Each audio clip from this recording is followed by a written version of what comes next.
Shalom saudara yang terkasih di dalam Tuhan. Renungan hari ini Rabu 2 Maret 2022 berjudul Supremasi Kristus. Bahan bacaan kita dari Kolose 1 ayat 15-17. Demikian bunyi firman Tuhan. Ia adalah gambar Allah yang tidak kelihatan, yang sulung, lebih utama dari segala yang diciptakan, karena di dalam Dialah telah diciptakan segala sesuatu yang ada di surga dan yang ada di bumi, yang kelihatan dan yang tidak kelihatan, baik singgasana maupun kerajaan, baik pemerintah maupun penguasa. Segala sesuatu diciptakan oleh Dia dan untuk Dia. Ia ada terlebih dahulu dari segala sesuatu, dan segala sesuatu ada di dalam Dia. Saudara, masyarakat umum terpukau. Murid-muridnya pun heran dan bertanya satu dengan yang lain, tak kala Yesus meneduhkan badai dan mulai menapaki jalan ke Yerusalem. Siapakah gerangan orang ini? Orang suci yang penuh karisma? Revolusioner politik yang radikal? Guru agama yang delusional? Tukang bohong yang pandai berorasi? Dari zaman ke zaman beragam jawaban ditawarkan oleh berbagai kelompok, mulai dari Arianisme sampai Saksi Yehova hari ini dan puluhan lainnya. Dalam surat Kolose, Paulus menegaskan siapakah Yesus. Ia adalah yang sulung dari segala sesuatu dalam ciptaan. Segala sesuatu diciptakan di dalam, melalui, oleh, dan untuk Dia. Ada 4 hal yang ditekankan oleh Paulus dalam bagian ini. Yang pertama, segala sesuatu diciptakan di dalam Dia. Yang kedua, segala sesuatu diciptakan melalui Dia. Yang ketiga, segala sesuatu diciptakan untuk Dia. Dan yang keempat, segala sesuatu ditopang di dalam Dia. Pendek kata, Yesus Kristus adalah awal, alasan, akhir, dan alas dari semua ciptaan. Dengan demikian, maka asal, arti, moralitas, dan tujuan hidup saudara berpusat di dalam Kristus. Memahami kebenaran ini sangat penting karena seringkali terjadi reduksi siapakah Yesus. Terkadang Yesus direduksi hanya sebagai juru selamat pribadi. Ya, benar.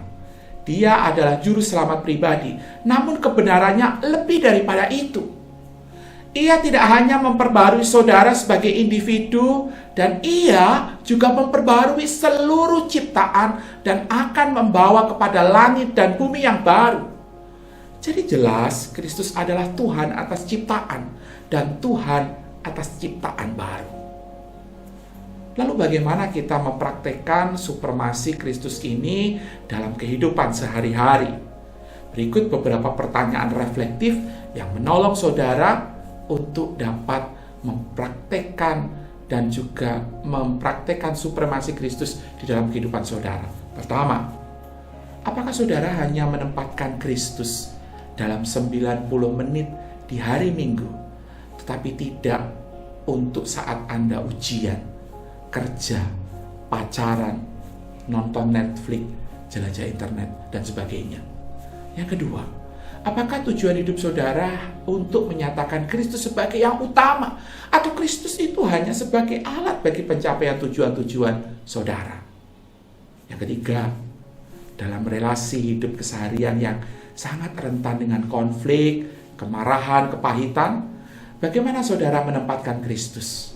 Atau harga diri saudara yang lebih utama? Dan yang keempat, sejauh mana orang-orang terdekat dengan saudara mengkonfirmasi bahwa Kristus adalah yang paling utama bagi kehidupan saudara? Tentu masih banyak pertanyaan-pertanyaan lain yang perlu saudara tanyakan kepada diri sendiri untuk menunjukkan apakah Kristus sedemikian supreme bagi hidup saudara. Mari bersama-sama kita berdoa. Tuhan, terima kasih melewat kebenaran firman-Mu kami diingatkan siapakah Engkau. Engkau adalah Tuhan dan Juru Selamat kami. Sehingga segala pujian, hormat, dan totalitas kehidupan kami pada akhirnya harus kami kembalikan bagi dan untuk kemuliaan-Mu. Biarlah kami terus merenungkan hidup kami tentang apa saja yang sedang kami kerjakan, apa saja yang sedang kami kerjakan dan kami kejar, apakah semuanya menunjukkan bahwa Engkau adalah Tuhan atas kehidupan kami. Tolong dan pimpin kami ya Tuhan, supaya kami senantiasa menjadikan Engkau sebagai tujuan atas segala sesuatu di dalam kehidupan kami. Dalam nama Tuhan Yesus kami berdoa.